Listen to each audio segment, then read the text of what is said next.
Welcome to our channel. Today we are diving into the movie The Man from Nowhere. This is a 2010 South Korean movie starring Won Bin and written and directed by Lee Jong-byum. This movie tells the story of a quiet pawn shop keeper with a violent past who fights against a drug and organ trafficking ring in hopes of saving the child who is his only friend. Who is the real identity of this pawn shop owner? Can he save the child? Let's find out in The Man from Nowhere.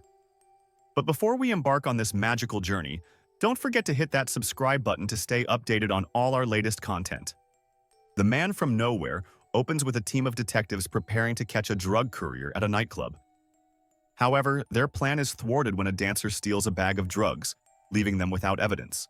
Elsewhere, Tae-sik, a quiet man working at a pawn shop in a rundown area, has just purchased some flowers.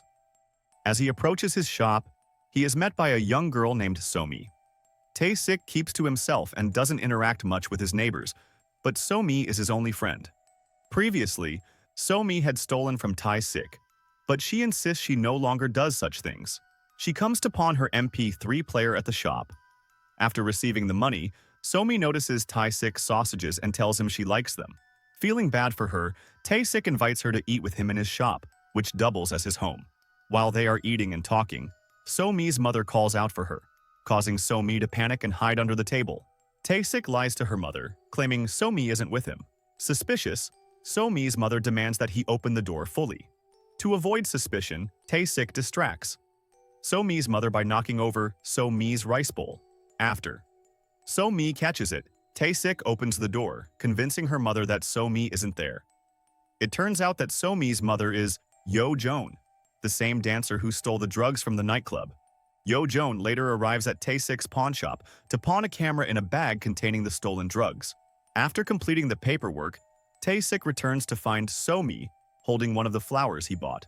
She places a flower behind her ear, angering Tae-sik, who snatches it from her hand.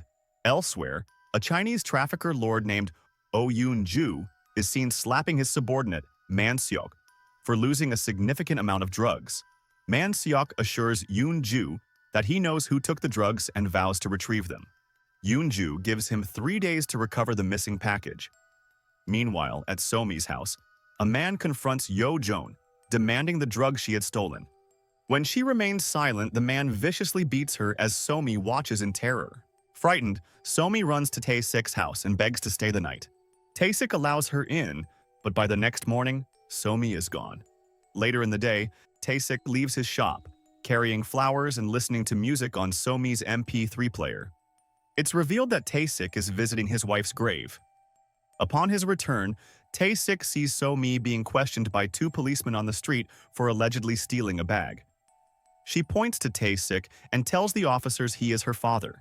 Tae-sik, however, walks away, leaving Somi behind, confusing the police. At a nearby grocery store, Tae-sik witnesses Somi stealing something. Though he tries to pay for the item, the shopkeeper refuses, explaining that he knows Somi frequently steals to seek attention. The old man advises Tae-sik to take her out for a walk now and then. Tae-sik finds Somi crying in an alley. She asks for her MP3 player back, even offering her lucky card in exchange. Before leaving, Somi expresses her disappointment in Tae-sik for ignoring her, but says she doesn't hate him. Her philosophy is simple: if she hates someone, she'll never like anyone again. When Somi returns home, she discovers her mother tied up and tortured by Young-soo, a drug dealer, and Man-seok's younger brother. Shortly after, Tae-sik is approached by Young-soo's men. Assuming it's a robbery, Tae-sik hands over his wallet. The men mock him, but in a flash, Tae-sik disarms one of them, grabbing his knife with swift precision. Not long after, another of Young-suk's men, named Won, arrives and gives Tae-sik a cell phone connected to Young-suk. When Tae-sik answers, he hears the voices of Somi and Yo-joon, who have been kidnapped. Young-suk instructs Tae-sik to deliver the camera bag Yo-joon pawned to a man named Ram Rowan. Tae-sik complies, but after the delivery, Somi and Yo-joon are not released. Instead, Ram Rowan shoots one of his comrades to distract Tae-sik and flees, deliberately leaving his cell phone behind. The following day, Tae-sik receives a call on the cell phone left by Ram Rowan. Young-suk informs Tae-sik that if he wants So-mi and Yo-joon to survive, he must deliver a drug package to a Chinese dealer, Yoon-ju. Tae-sik follows the instructions and delivers the package using the car provided.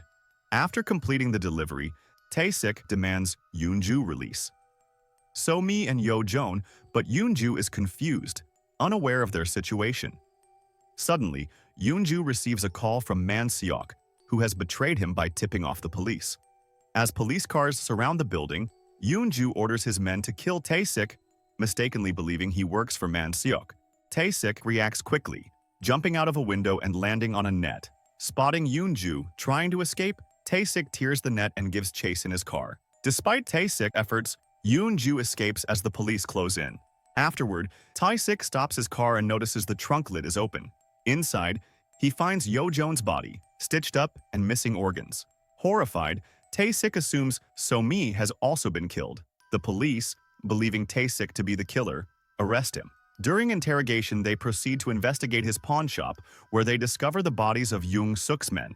Meanwhile, Yoong-suk's men deliver So-mi to an old woman who runs a drug courier operation using children. At the police station, Tae-sik manages to escape from custody, triggering an investigation into his background. It is revealed that Tae-sik is a former covert operative for South Korean Army intelligence, who retired after his wife was killed by a hitman. Tae-sik begins searching for the cell phone Yoong-suk gave him, which he had discarded in an alley. He visits a phone shop to track down who bought the phone but is ambushed by the seller's men. After defeating them, the seller gives in and provides Tae-sik with a business card of the buyer, who is involved in human organ trafficking. Tae-sik follows the address on the business card, which leads him to a discotheque where he finds Do-chi, the man named on the card. After beating him, Tae-sik demands to know So-mi's location. As Tae-sik is about to take Do-chi away, Ram Rowan arrives and opens fire.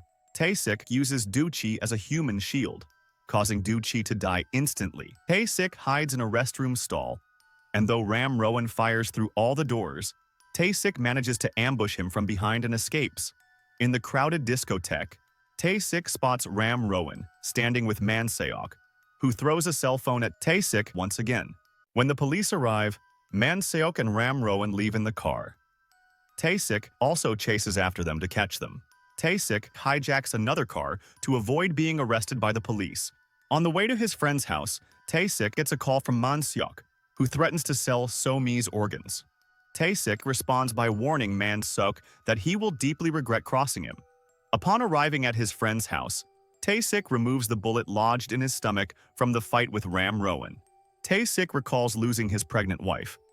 While Tae-sik is picking up a pair of shoes for his baby from the store, someone kills his wife when a large truck hits the car. He gets out of the truck and shoots Tae-sik as well. After recovering, Tae-sik contemplates finding So-mi. He asked his friend for a firearm. Fortunately, Tae-sik receives news from the police that So-mi is still alive, seen on CCTV withdrawing money from an ATM.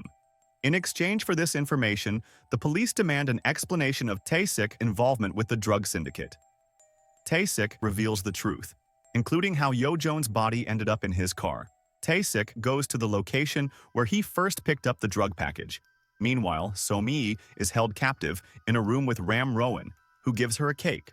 When she sees Ram Rowan's injured forehead, So-mi bandages it, causing Ram Rowan to feel sympathy for her. Later, Tae-sik surveils children delivering drug packages in spots, So-mi delivering shoes filled with ATM cards. He follows her to a drug transaction site but is interrupted by the police, forcing him to fight off the officers and jump out of the building. Eventually, Tae-sik tracks a van to a drug manufacturing plant, where he finds children forced to work. One child faints, and Tae-sik sneaks in, finding the confinement room where Yoong-suk is hiding. Tae-sik immediately shoots him. Tae-sik calls Man-seok, demanding to know So-mi's location. Despite hearing Yoong-suk's torture, Man-seok refuses to cooperate. Tae-sik shows no mercy and kills Yoong-suk before blowing up the building. Meanwhile, So-mi is with a surgeon preparing to harvest her organs under Man-seok's orders. Ram Rowan watches as the surgeon explains that So-mi's mother died because her organs were removed. So-mi, unaware of her mother's death, repeatedly asks about her, evoking a sense of pity in Ram Rowan. Tae-sik finally tracks down So-mi's location and enters the building, only to find two eyeballs rolling to his feet. Believing they belong to So-mi, Tae-sik is overcome with grief and vows to kill everyone responsible. Tae-sik shoots and kills everyone there. Man-seok runs away. Tae-sik chases him down and kills Man-seok. Afterward, thinking So-mi is dead, Tae-sik prepares to take his own life. Just before pulling the trigger, he hears So-mi's voice. At the end of the movie, Tae-sik is caught by the police. The two eyeballs he saw turn out to be the surgeons, who was killed by Ram Rowan. On the way to the police station, Tae-sik asks the officers to stop for a moment at the grocery store near his house. There, he buys a bag and some stationery, which he gives to So-mi. Tae-sik apologizes to So-mi for pretending not to know her when the police interrogated her. He then bids her farewell and encourages her to stay strong and live on her own. The two embrace with tears in their eyes. Thank you for watching. That's it for our journey through The Man from Nowhere. Don't forget to subscribe to the channel and click the bell icon to stay notified. Take care, and until next time.